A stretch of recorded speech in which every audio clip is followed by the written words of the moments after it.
అందరికీ నమస్కారం. నేను Swaroopa Putlapalli. Welcome to Suman TV. పసిపిల్లలకు అనేక రకాలైన ఆరోగ్య సమస్యలు వస్తూ ఉంటాయి. అసలు వాళ్ళకు వచ్చిన హెల్త్ ప్రాబ్లం ఏంటో తెలుసుకోవడం కూడా కష్టమే. దానికి ఏ డాక్టర్ని కన్సల్ట్ చేయాలనేది కూడా పేరెంట్స్కి పెద్దగా ఐడియా ఉండదు. ప్రస్తుతం నాతో పాటు హైదరాబాద్లోని అంకురా హాస్పిటల్స్లో న్యూ బోర్న్ బేబీస్ స్పెషలిస్ట్గా పనిచేస్తున్న డాక్టర్ శ్రీనివాసమూర్తి గారు ఉన్నారు. ఆయనతో మాట్లాడి ఈరోజు పసిపిల్లలకు సంబంధించిన అనేక విషయాలు తెలుసుకుందాం. ముందుగా అసలు డాక్టర్స్ దగ్గరికి వెళ్ళాలి అంటే మనకు ఆ డాక్టర్ మీద నమ్మకం ఉండాలి. చాలా మంది నోట మనం ఒక మాట వింటూ ఉంటాము, ఆయన హస్తవాసి చాలా మంచిది అని. ఇప్పుడు నాతో పాటు ఉన్న శ్రీనివాసమూర్తి గారు ఎంతో మంది పిల్లలకి కొత్త జీవితాన్ని ఇచ్చారు. శ్రీనివాస్ సార్తో మాట్లాడి అనేక విషయాలు తెలుసుకుందాం. నమస్తే డాక్టర్ గారు. నమస్తే. చాలా మంది పిల్లలు నెలలు నిండకుండానే పుడుతూ ఉంటారు. అయితే ఆ ప్రీ మెచ్యూర్ బేబీస్ బతికి బట్ట కట్టడం కూడా చాలా కష్టం అంటూ ఉంటారు. వారికి ఎలాంటి హెల్త్ కాంప్లికేషన్స్ వస్తూ ఉంటాయి, ఎలాంటి ట్రీట్మెంట్ ఇస్తుంటారు డాక్టర్? సో మన దేశంలో సుమారు 13% పిల్లలు ప్రీమేచర్గా పుడతారండి. అందులో ఆల్మోస్ట్ 1% లెస్ దెన్ 1 kg ఉంటారు. సుమారు 5% లెస్ దెన్ 1500 grams ఉంటారు. Normal weight 3 kgs. సో అంటే సగం బరువుతో పుట్టిన పిల్లలు ఆర్ 1/3 బరువుతో పుట్టిన పిల్లలు కూడా ఉంటారు. సో సైన్స్ టెక్నాలజీ పెరగడం వల్ల ఇప్పుడు ఇలాంటి పిల్లలు చాలామంది బతుకుతున్నారు. సో దానికి ఫెసిలిటీస్ పెరిగినాయి. అన్ని ఆర్గన్స్ ఇమేచ్యూర్ ఉంటాయి. సో లంగ్స్, హార్ట్, బ్రెయిన్, పేగులు అండ్ వ్యాధి నిరోధక శక్తి ఆర్ ఇమ్యూనిటీ కూడా అన్ని తక్కువ ఉంటాయి కాబట్టి ప్రాబ్లమ్స్ వచ్చే ఛాన్స్ ఎక్కువ ఉంటుంది. సో మొదట ఊపిరితిత్తుల ప్రాబ్లం ఉంటుంది. ఊపిరితిత్తులకి శ్వాస మెషిన్ పెడతాము, కొన్నిసార్లు కొన్ని మందులు ఇస్తాం, సర్ఫెక్టెంట్ అనే మందులు. అలానే గుండెల రంధ్రాలు ఓపెన్ ఉంటాయి, అవి క్లోజ్ చేయడానికి మందులు ఇస్తాము. పాలు వెంటనే అరగవు కాబట్టి తల్లిపాలు ఇవ్వడానికి ట్రై చేస్తాం. తల్లిపాలు లేనప్పుడు డోనర్ మిల్క్ అంటే వేరే మదర్స్ పాలు ఎక్కువ ఉన్నప్పుడు అవి తీసిస్తాం. ఇవి కూడా లేనప్పుడు ఆర్టిఫిషియల్ న్యూట్రిషన్ ఇస్తాం. సో అలా ఇన్ఫెక్షన్ రాకుండా కొన్ని మందులు ఇస్తాము, మేము జాగ్రత్తలు పడతాము. బ్రెయిన్కి సంబంధించిన ప్రాబ్లం రాకుండా వాళ్ళకి డెవలప్మెంటల్ సపోర్టివ్ కేర్ అని చేస్తాం. సో ఇవన్నీ కలిపి చేసేదే ప్రీటర్మ్ కేర్ అంటాం. సో దీనివల్ల సుమారుగా ఇప్పుడు మన హాస్పిటల్లో మోర్ దెన్ 80% అంటే 1 kg కంటే తక్కువ ఉంటే 80% పిల్లలు బతికి బయటపడుతున్నారు. అంతేకాకుండా వట్టి బ్రతకమనే కాకుండా లైఫ్ లాంగ్ కూడా ప్రాబ్లం కాకుండా ఉంటున్నారు. సో దీనికి 1 టెక్నాలజీ, సెకండ్ హైదరాబాద్లో చాలా డెవలప్మెంట్ జరిగింది. హైదరాబాద్లో సుమారు 100 యూనిట్ల హాస్పిటల్స్ ఉన్నాయి. అందులో ఈ కేర్ పెరగడం వల్ల చాలామంది పిల్లలు బతుకుతున్నారు, అంతే హెల్తీగా బతుకుతున్నారు. సో దీని చిన్న ఒక మిత్ ఉంటుందండి. దీంట్లో ఏంటంటే 8 నెలల పిల్లలు పుడితే ఖచ్చితంగా బయటపడరేమో అని చాలామంది పేరెంట్స్, గ్రాండ్ పేరెంట్స్కి ఒక డౌట్ ఉంటుంది. సో దానికి ఏంటంటే ఇది 8 month అని కాదు, ఎంత ప్రిమేచర్ ఉంటే అంత తక్లీఫ్ ఎక్కువ, అంత కష్టం ఎక్కువ. సో మనకి 28 వీకర్ ఉన్నారనుకోండి, ఆబ్వియస్లీ ప్రాబ్లమ్స్ ఎక్కువ ఉంటాయి. అదే 32 weeks అనుకోండి, ప్రాబ్లమ్స్ తగ్గుతాయి.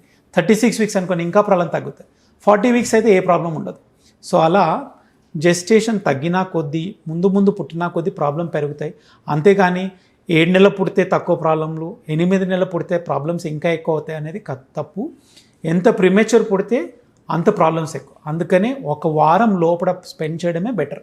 సో ప్రతి వారం కడుపులో బేబీ స్పెండ్ చేస్తే మనకి ఎన్ఐసియు రిక్వైర్మెంట్ కానీ ఐసియు రిక్వైర్మెంట్ తగ్గుతుంది. పిల్లలు బ్రతకమే కాకుండా మంచిగా ఉండడానికి ఛాన్స్ ఉంటుంది. సార్, మేనరికం అనేది పిల్లల ఆరోగ్యం మీద ఎంతో ప్రభావం చూపిస్తూ ఉంటుంది. ఈ మేనరికం పెళ్ళిళ్ళ వల్ల ముఖ్యంగా పిల్లల ఆరోగ్యంలో తలెత్తే ఇబ్బందులు ఏంటి? సో మేనరికం అనేది మన సౌత్లో అయితే చాలా కామన్ అండి. మామల్ని పెళ్లి చేసుకోవడము అలా జరుగుతుంటుంది. అందులో కూడా రకరకాలు ఉంటాయి. సో 1st degree అంటాం, 2nd degree అంటాం. ఇమ్మీడియట్గా మేనమామ అయితే 1st degree, తర్వాత వాళ్ళ తాతల నుంచి కానీ ఆర్ అమ్మమ్మల నానమ్మల నుంచి ఆ సైడ్ నుంచి వస్తే కొంచెం ఒక జనరేషన్ తగ్గితే 2nd degree అంటాం. సో అలా ఫ్యామిలీ రిలేషన్స్ అయ్యేసరికి ఏమవుతుందంటే కొన్ని మాల్ఫర్మేషన్స్ పెరుగుతాయి. సో అందులో ఆటోజోమల్ రెసెసివ్ డిసార్డర్స్ అంటాం. ఈ మాల్ఫర్మేషన్స్కే మేనరికం సంబంధం, మిగతా అన్నిటికి కాదు. సో దాంట్లో థాలసీమియా ప్రాబ్లం విని ఉంటారు, హీమోఫీలియా ప్రాబ్లం విని ఉంటారు, సో కలర్ బ్లైండ్నెస్ ప్రాబ్లం విని ఉంటారు. ఇలాంటి ప్రాబ్లమ్స్ కొన్ని రిలేటెడ్ మ్యారేజెస్ ఉండడం వల్ల ప్రాబ్లమ్స్ పెరుగుతాయి. అంతేగాని అన్ని మాల్ఫర్మేషన్స్కి మేనరికం సంబంధం లేదు. కానీ ఫ్యామిలీలో ఆల్రెడీ కొన్ని మేనరికం సంబంధం ప్రాబ్లమ్స్ ఉంటే మాత్రం ఖచ్చితంగా ముందే కౌన్సిలింగ్ వెళ్ళి మనం ముందే అవి కాకుండా చూసుకోవడానికి ఛాన్స్ ఉంటుందండి. ఎవరికైనా ఒక బిడ్డ పుట్టారు అంటే పుట్టుకామెర్లు వచ్చాయి అనే మాట కూడా మనం సాధారణంగా వింటూ ఉంటాం. అసలు ఈ పుట్టుకామెర్లు అనేవి ఎందుకు వస్తూ ఉంటాయి? హాస్పిటల్స్లో ఎలాంటి ట్రీట్మెంట్ ఉంటుంది సార్? సో పుట్టుకామెర్లు అనేది జాండీస్ అనేది చాలా కామన్. సో ఆల్మోస్ట్ మనం చూస్తే మాత్రం ఆల్మోస్ట్ 15-20% బేబీస్కి ఇది కామన్గానే ఉంటుంది. అందులో ప్రీమేచర్ బేబీస్ కానీ, తల్లికి డయాబెటీస్ ఉంటే కానీ, అంటే లేట్ జెస్టేషన్ అంటే 35-36 వీక్స్లో పుడితే ఆల్మోస్ట్ 50% పిల్లలకి జాండీస్ ఉండే ఛాన్స్ ఉంటుంది. సో జాండీస్ అనేది చాలా కామనే, కానీ అంతమంది జాండీస్కి మనకు ట్రీట్మెంట్ చేయాల్సిన అవసరం లేదు. కొన్నిసార్లు ఫస్ట్ డే చాలా జాండీస్ అంటే అప్పుడే లైట్ పెడతాము. చాలాసార్లు థర్డ్ డే తర్వాతనే జాండీస్ ఎక్కువ ఉంటే లైట్ పెట్టాల్సిన అవసరం వస్తుంది. లైట్ అంటే ఫోటోథెరపీ లైట్ అంటాం. ఇవి బ్లూ లైట్ కింద పెట్టాలి. ఈ లైట్ పెట్టడం వల్ల 1-2 days లైట్ పెట్టడం వల్ల బేబీస్ టోటల్ నార్మల్ అయ్యే ఛాన్స్ ఉంటుంది. జాండీస్ని ఎందుకు ట్రీట్మెంట్ చేస్తామంటే, మనం ట్రీట్మెంట్ చేయకుండా ఈ జాండీస్ పెరిగిపోయింది అనుకోండి, మెదడుకి ఎక్కితే తర్వాత మనం రివర్స్ చేయడానికి ఉండదు. ఆ ప్రాబ్లం రాకముందే మనం ముందే ఫోటోథెరపీ ట్రీట్మెంట్ స్టార్ట్ చేస్తాం. సో అలాంటప్పుడు కొంతమంది ఏమనుకుంటారంటే, ఈ జాండీసే కదా, చిన్న ప్రాబ్లమే, మనం ఇంట్లో చూసుకుందాము, ఎండలు పెడదాము, ఎండలు పెట్టి తగ్గించుకుందామని అనుకుంటారు. బట్ ఎండకి జాండీస్కి సంబంధం లేదు. మనం ఎండలో పెట్టడం వల్ల ఏ జాండీస్ కూడా తగ్గదు. సో మనకి హోమియోపతి డోస్ అంటాం, మనకు కావాల్సింది ఇంత, మనం ఇస్తుంది ఇంత.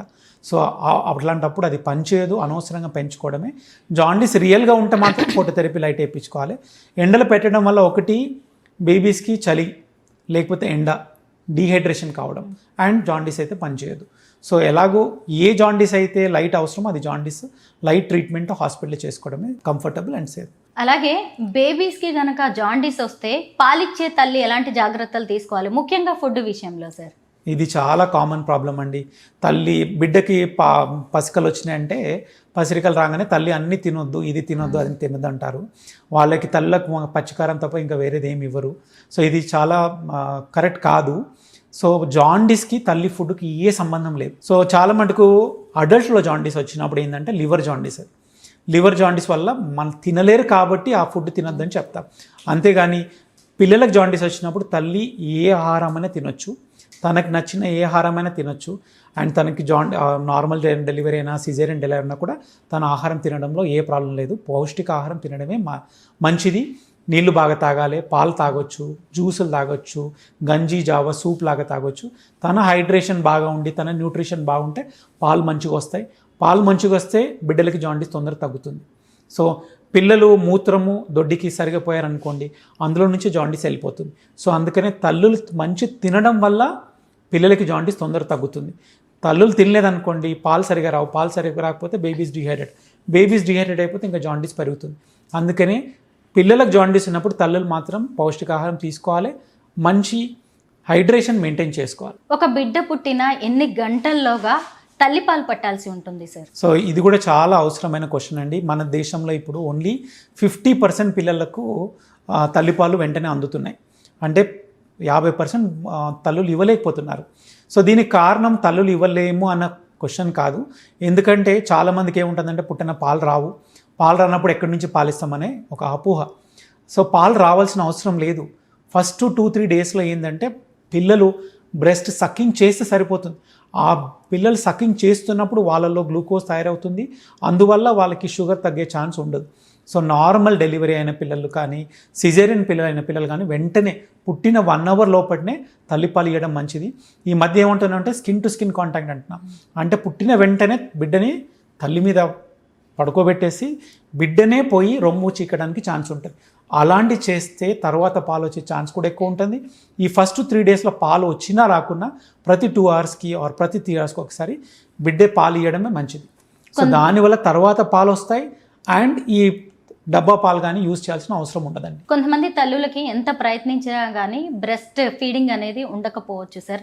అలాంటప్పుడు ఎలాంటి మిల్క్ ఇవ్వాల్సి ఉంటుంది పిల్లలకి? సో ఫస్ట్ ఇది <1% తల్లులకే పాలు రావు అనే సమస్య.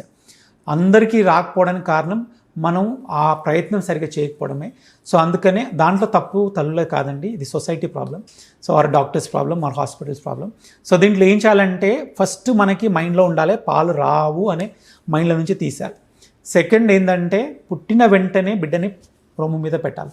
తర్వాత ఫస్ట్ 1-2 weeksలో పాలు రాకముందు, పుష్కలంగా రాకముందు ఏం చేయాలంటే, ఫస్ట్ 2 to 3 hours రొమ్ము పట్టిమని చెప్పాలి. ఒక్కసారి పాలు ఎక్కువ వచ్చినప్పుడు తల్లులు ఏం చేయాలంటే, ఒక సైడ్ మొత్తం ఇచ్చినాకనే వేరే సైడ్ వెళ్ళాలి. అంటే ఒక సైడ్ ఎంటీ అయితేనే వేరే సైడ్ వెళ్ళాలి. So 1 breast feed 1 time and then next time go to the other side. అలా చేయడం వల్ల పాలు ఖచ్చితంగా వస్తాయి. చాలామంది తల్లులకి రానప్పుడు మేము ఈ టెక్నిక్ యూజ్ చేసినప్పుడు వాళ్ళకి పాలు రావడం స్టార్ట్ అయింది. బై ఛాన్స్ రాలేదనుకోండి, సపోజ్ అన్ని ప్రయత్నం చేసిన అప్పుడు కూడా రాలేదంటే, ఇప్పుడు ఈ మధ్య మనకి హైదరాబాద్లో చాలా మిల్క్ బ్యాంక్స్ కూడా ఉన్నాయి. సో మన హాస్పిటల్లో కూడా మొన్ననే ఒక మిల్క్ బ్యాంక్ కూడా స్టార్ట్ చేశాము. ఎవరికైతే పాలు ఉండవో ఆర్ ప్రిమేచర్ బేబీస్ ఉన్నప్పుడు తల్లులు ఉండరు కాబట్టి వాళ్ళకి పాలు ఉండవు, కానీ అలాంటి పరిస్థితుల్లో ఏ తల్లులకు పాలు ఎక్కువ వస్తాయో వాళ్ళు మిల్క్ బ్యాంక్ డొనేట్ చేస్తే ఆ పాలు తీసి మనం ప్యాస్చరైజ్ చేసి ప్రీమేచర్ బేబీస్ కానీ లో బర్త్ వెయిట్ బేబీస్ కానీ ఆ పాలు ఇస్తాం. దానివల్ల ఎక్కువ వచ్చిన తల్లులకి అది ఒక సేవలాగా అవుతుంది అండ్ పిల్లలకి చాలా హెల్ప్ అవుతుంది. వాళ్ళకి ఇన్ఫెక్షన్స్ నుంచి కాపాడుకోగలుగుతాం, ఎన్ఈసీ అనే ప్రాబ్లం నుంచి కాపాడుకోగలుగుతాం, వాళ్ళ గ్రోత్ బెటర్ అవుతుంది. సో ఇప్పుడు మిల్క్ బ్యాంక్స్ ఉండడం వల్ల ఇది కూడా ఒక సహాయం అవుతుంది. ఇవి కూడా లేదనుకోండి, ఇంకా కొన్నిసార్లు ఫార్ములా ఇవ్వాల్సిన అవసరం ఉంటుంది, కానీ అది ఎలా ఇవ్వాలి అది జాగ్రత్తగా ఇస్తే ప్రాబ్లం రాకుండా చూసుకోవచ్చు. చాలామంది పసిపిల్లలు తల్లి పాలు తాగుతూనే నిద్రపోతూ ఉంటారు సార్, కానీ పాలు పట్టిన తర్వాత పిల్లలకి బర్ఫింగ్ చేయాలంటారు. అది ఎలా చేస్తే మంచిది? Very good. సో ఇది కూడా చాలా కామన్ ప్రాబ్లం, ఎస్పెషలీ మొదటిసారి ప్రెగ్నెన్సీ అయినప్పుడు వాళ్ళకి. ఈ మధ్య అంతా న్యూక్లియర్ ఫ్యామిలీస్ కాబట్టి పెద్దవాళ్ళు ఇంట్లో లేనప్పుడు వాళ్ళకి తెలియదు. పిల్లలు ఏడుస్తుంటే వాళ్ళకి ఏమనిపిస్తుంది, ఇంకా ఏడుస్తున్నారు, ఇంకా పాల వల్లనే అనుకుంటారు. సో దీనికి బర్పింగ్ చాలా ఇంపార్టెంట్. బర్పింగ్ అంటే మనం సరిగా బర్పింగ్ చేయలేదనుకోండి, పాలు తాగుతున్నప్పుడు గాలి కూడా మింగుతుంటారు పిల్లలు. ఆ గాలి బయటకు రావాల్సిందే. ఆ గాలి బయటకు రాకపోయేసరికి వాళ్ళు ఏడవడం, వాళ్ళు ఏడుస్తున్నారని చెప్పి మళ్ళీ పాలు తాగిపోయడం, తాపిస్తున్నప్పుడు ఇంకా గాలి మింగడం, ఇది ఒక విషయస్ సైకిల్ అయిపోయి వాళ్ళు కంటిన్యూగా ఏడవడము, తల్లులు ఫీడ్ ఇస్తూనే ఉండడం. దీనివల్ల ఇద్దరికీ కంఫర్ట్ లేకుండా ఉంటాయి. సో బర్పింగ్ చాలా ఇంపార్టెంట్. ప్రతి ఫీడ్ తర్వాత ఒకటి భుజం మీద 5-10 నిమిషాలు వేసుకోవాలి. భుజం మీద వేసుకొని జెంటిల్గా రాక్ చేయాలి. అది కాకపోతే ఛాతీ మీద వేసుకొని కూర్చోవాలి. సో తల్లి కావచ్చు, తండ్రి కావచ్చు, గ్రాండ్ పేరెంట్స్ కూడా కానీ ఛాతీ మీద వేసుకొని కూర్చోవచ్చు. నెక్స్ట్ బిడ్డను ఒక చేతిలో తీసుకొని జెంటిల్గా ఇట్లా కూర్చోబెట్టుకొని జెంటిల్గా రాక్ చేసుకోవచ్చు. కొన్నిసార్లు టమ్మీ టైం అంటాం, బోర్లా పడుకోబెట్టి ట్యాప్ చేయొచ్చు. జెంటిల్గా ట్యాప్ చేస్తుంటే మనకి ఇవి గ్యాస్ బయట పడితే పిల్లలు చాలా కంఫర్టబుల్ ఉంటారు, వాళ్ళు పడుకోవడము, తల్లులు కూడా పడుకోవడానికి ఛాన్స్ వస్తుంది. సో బర్పింగ్ అనేది ప్రతి ఫీడ్ తర్వాత 5-10 మినిట్స్ భుజం మీద, తర్వాత ఛాతీ మీద, తర్వాత జెంటిల్గా రాక్ చేసుకోవడం, తర్వాత బోర్లా పడుకోవడం పెట్టడం వల్ల మనం ఇది చేసుకోవచ్చు. బోర్లా పడుకోబెడితే చాలామందికి ప్రాబ్లం అనిపిస్తాయి, ఏమన్నా ప్రాబ్లం అయిపోతుంది.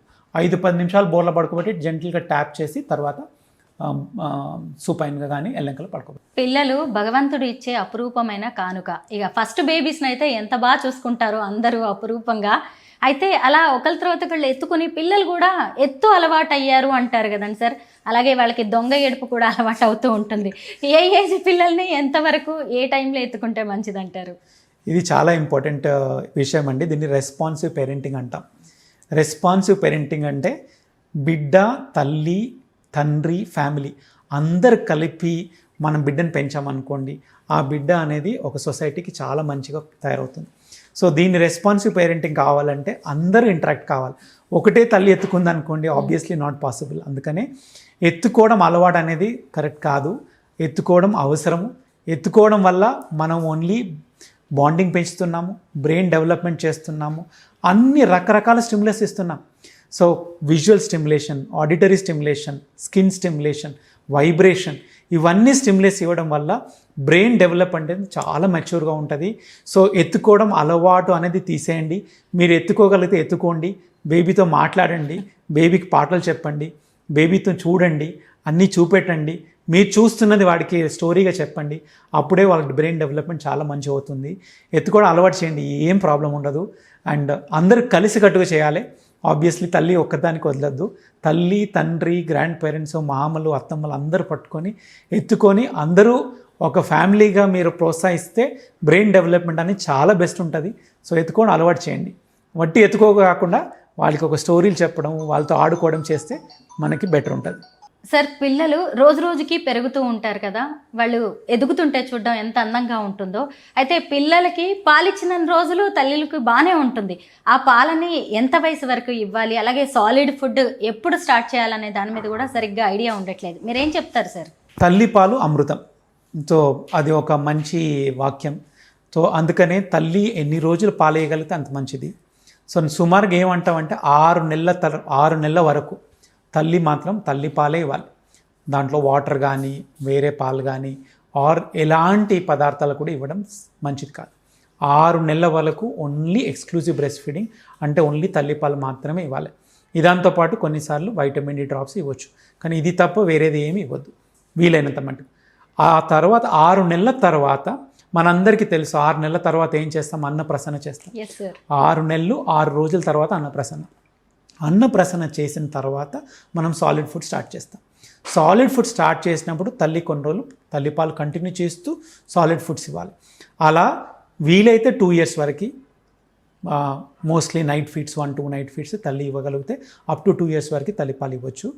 కానీ చాలామంది తల్లికి 1 year తర్వాత సెకండ్ బేబీ రావడము, లేకపోతే వాళ్ళ వర్క్ జాయిన్ కావడం వల్ల ఇది సాధ్యం కాకపోతే కనీసం 1 year వరకు అయితే తల్లిపాలు ఇవ్వడం మంచిది.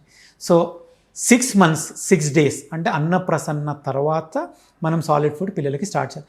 ఎందుకు ఈ 6 months 6 days వచ్చింది? ఎందుకంటే 6 months అయిపోతే బేబీస్ కూర్చోవడం స్టార్ట్ అవుతుంది, వెన్నుపూస స్ట్రైట్ ఉంటుంది, ఈ మౌత్ మూమెంట్ స్టార్ట్ అవుతుంది, ఈ జా మూమెంట్ స్టార్ట్ అవుతాయి, పళ్ళు రావడం స్టార్ట్ అవుతుంది. అంతేకాకుండా వాళ్ళకి నమ్మలడం అలవాటు అవుతుంది. అండ్ లోపల పేగులకి పాలు కాకుండా వేరే పదార్థాలు అరిగే ఛాన్స్ స్టార్ట్ అవుతుంది. సో అందువల్లనే 6 నెలలు 6 రోజుల తర్వాత ఈ అన్నప్రసన్న అనేది జరిగింది. సో ఇంతకుముందు WHO వాళ్ళు కూడా 4 నెలలు ఇవ్వమన్నారు. సో వాళ్ళు కూడా ఇప్పుడు గైడ్లైన్స్ ప్రకారం 6 months చేయమన్నారు. సో ప్రాబ్లీ మన వాళ్ళకి చాలా ముందే తెలుసు 6 months 6 days మంచిదని. అందుకనే వరల్డ్ ఓవర్ ఇప్పుడు 6 months 6 days అనేది స్టార్ట్ అయింది. అన్నప్రసన్న తర్వాత ఎలాంటి ఫుడ్ ఇవ్వాలంటే అందులో protein, carbohydrate, fat, minerals, vitamins అన్నీ కలిపి ఉన్న ఫుడ్ ఇవ్వాలి.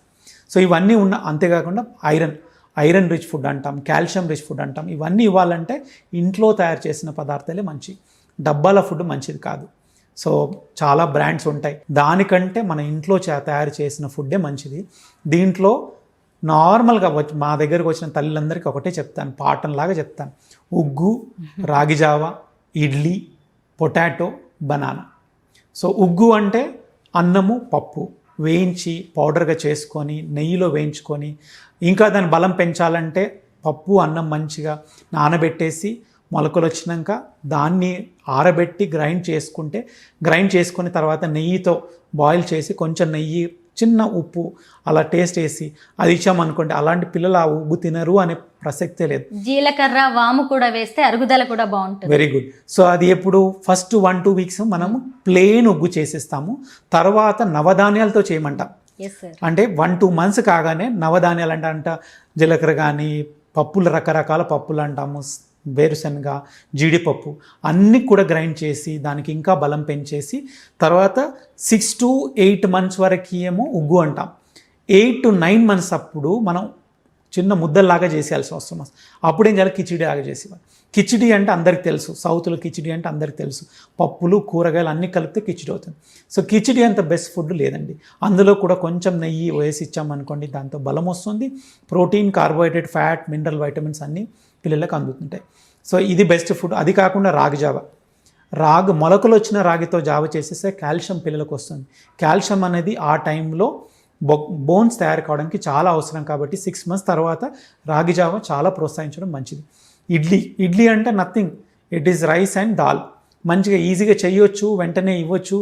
అండ్ స్టెరైల్ అంటే చాలా నీట్గా ఉంటుంది, దాంట్లో ఇన్ఫెక్షన్ వచ్చే ఛాన్స్ ఉండదు. అలాగే boiled potato, sweet potato, boiled potato కొంచెం మెత్త చేసి ఇవ్వచ్చు. క్యారెట్ తర్వాత క్యారెట్ని మనం స్టిక్స్ లాగా చేసిస్తాం. 9 months అప్పుడు ఫింగర్ ఫీడింగ్ అంటాం. 9 months తర్వాత పిల్లలకి అది ఇచ్చామనుకోండి, వాళ్ళు కొరకడం అలవాటు అవుతుంది. పళ్ళు రావడం వల్ల అన్ని కొరికే బదులు క్యారెట్ కొరికనుకోండి వాళ్ళకి కూడా బెటర్ అవుతుంది. సార్, చాలా మంది పేరెంట్స్కి డైపర్స్ విషయంలో పిల్లలకి సరిగ్గా ఐడియా ఉండదు సార్. డైపర్స్ వాడచ్చు అంటారా, వాడకూడదు అంటారా? ఎందుకంటే మన ఇంట్లో పెద్దవాళ్ళు అస్సలు ఒప్పుకోరు, ఈరోజు కూడా పాత పద్ధతులనే అనుసరించమని చెప్తారు. సో అందులో కొంచెం ట్రూత్ కూడా ఉందండి. సో డైపర్స్ అనేవి మనకి definitely it is easy, this no doubt it is easy. But ఎప్పుడు ఈజీ అంటే మనం ఫ్రీక్వెంట్గా చేంజ్ చేయగలిగినప్పుడు.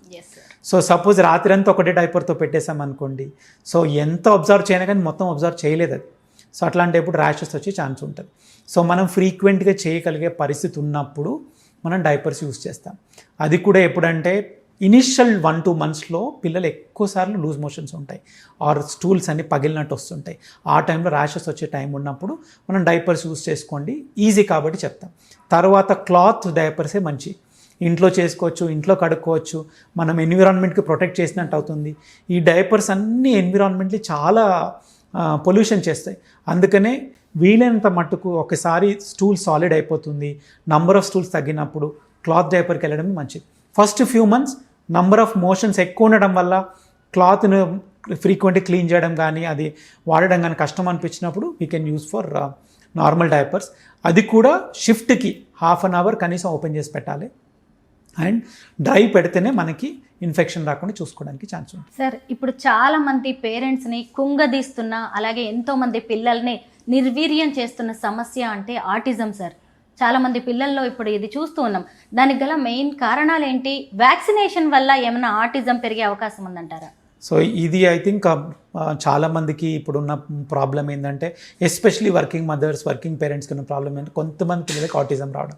సో అందరికీ ఒక భయం ఉంది, మా పిల్లవాడు ఏమవుతాడో, మా పాప ఏమవుతుందో, ఆటిజం లాంటిది, ADHD లాంటి ప్రాబ్లం ఏమైనా వస్తుంది. దీనికి పలు కారణాలు ఉన్నాయి, ఒక కారణం అని చెప్పలేము. కొన్నిసార్లు జెనెటిక్స్, కొన్నిసార్లు ఎన్విరాన్మెంట్, కొన్నిసార్లు మనం చేస్తున్న పేరెంటింగ్. సో ఇది రాకుండా ఎలా చేయగలమని చెప్పగలుగుతాము. వచ్చిన దాన్ని తగ్గించుకోవడానికి కూడా ఛాన్స్ ఉంది.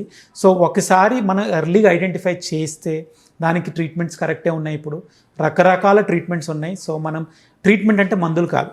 సో బిహేవియర్ థెరపీ అంటాము, స్పీచ్ థెరపీ అంటాము, ఆక్యుపేషనల్ థెరపీ అంటాము. ఇలా రకరకాలుగా ట్రీట్మెంట్ చేయడం వల్ల కూడా మనము ఆటిజంని తొందరగా క్యూర్ చేసుకోవచ్చు. బట్ రాకుండా ఏం చేయొచ్చు? రాకుండా చేయాలంటే ఒకటి, ప్రెగ్నెంట్ ఉన్నంతసేపు టెన్షన్ ఉండొద్దు మదర్. ఆ టైంలో నిద్ర కరెక్ట్ పోవడం, తినడం కరెక్ట్, మెంటల్ స్ట్రెస్ ఉండొద్దు. చాలా ఫ్యామిలీ సపోర్ట్ చాలా అవసరం ఉంటుంది. మనం వినుంటాం అభిమన్యుడు అంత పొట్లుండగా నేర్చుకున్నాడని. సో అలా everything mother gets affected will effect on the baby. So mother ఎంత స్ట్రెస్లో ఉంటే పిల్లలకి కూడా అంతే స్ట్రెస్ ఉంటుంది. సో ఫస్ట్ ప్రెగ్నెన్సీలో తల్లి తినడము, పడుకోవడము, హెల్తీగా ఉండడం, మెంటల్ పీస్ ఉంటే సగం ప్రాబ్లం అక్కడే తగ్గిపోతుంది. దానికి ఎలా? ఫ్యామిలీ మొత్తం సపోర్ట్ చేయాల్సింది. పిల్లలు ఉన్నప్పుడు, ప్రెగ్నెంట్ ఉన్నప్పుడు మొత్తం ఫ్యామిలీ సపోర్ట్ ఉంటేనే మనకి పిల్లలు కూడా ఫ్యూచర్గా మంచిగా ఉండని చాలు. తర్వాత పుట్టిన తర్వాత 6 months వరకు బ్రెస్ట్ ఫీడింగ్, తల్లి పాలే ఇవ్వాలి. అండ్ 6 months వరకు వీలైనంత మట్టుకు తల్లి బిడ్డతో టైం స్పెండ్ చేయడం చాలా అవసరం. ఆ టైంలో బ్రెయిన్ డెవలప్ చాలా ర్యాపిడ్గా ఉంటుంది. సో ఆ టైంలో వైరింగ్ జరుగుతుంటుంది బ్రెయిన్లో. పుట్టంగానే బ్రెయిన్లో మైలిన్ అంటే వైరింగ్ అనేది సరిగ్గా తయారు కాదు. ఆ తయారయ్యేది ఫస్ట్ 2 to 5 yearsలోనే. సో ఆ వైరింగ్ అయినప్పుడు ఎలాంటి స్టిమ్యులేషన్ బేబీకి ఇస్తామో దాన్ని బట్టి అవుట్కమ్ ఉంటుంది. సో ఆ స్టిమ్యులేషన్ కరెక్ట్ ఇవ్వాలంటే ఇంతకుముందు చెప్పినట్టు responsive parenting is important. So correct stimulus మన విజన్కి, హియరింగ్కి, స్కిన్కి, వైబ్రేషన్స్ ఇవన్నీ మ్యాటర్ చేస్తాయి. సో ఈ స్టిమ్యులస్ కరెక్ట్ ఉందనుకోండి, ఖచ్చితంగా పిల్లలకి ఎలాంటి ప్రాబ్లం వచ్చే ఛాన్స్ ఉండదు.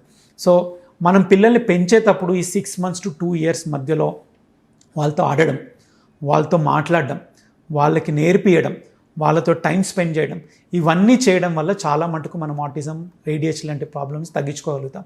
సో చాలామంది ఏమనుకుంటారంటే గ్రాండ్ పేరెంట్స్ ఉన్నారు కదా ఇంట్లో, వాళ్ళు చూసుకుంటారు అనుకుంటారు. సో కానీ గ్రాండ్ పేరెంట్స్ ఎప్పుడు కూడా పేరెంట్స్ని రీప్లేస్ చేయలేరు.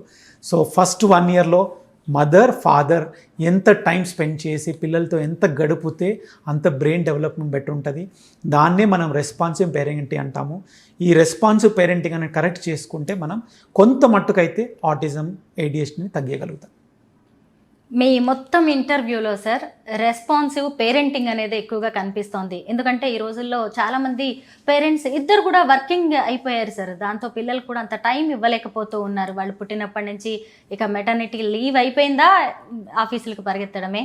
నిజంగా తల్లిదండ్రుల బాధ్యత అనేది మాత్రం పిల్లల పెంపకంలో, వారి ఆరోగ్యంలో ఎంతో ఉంది. Thank you so much sir. Thank you అండి.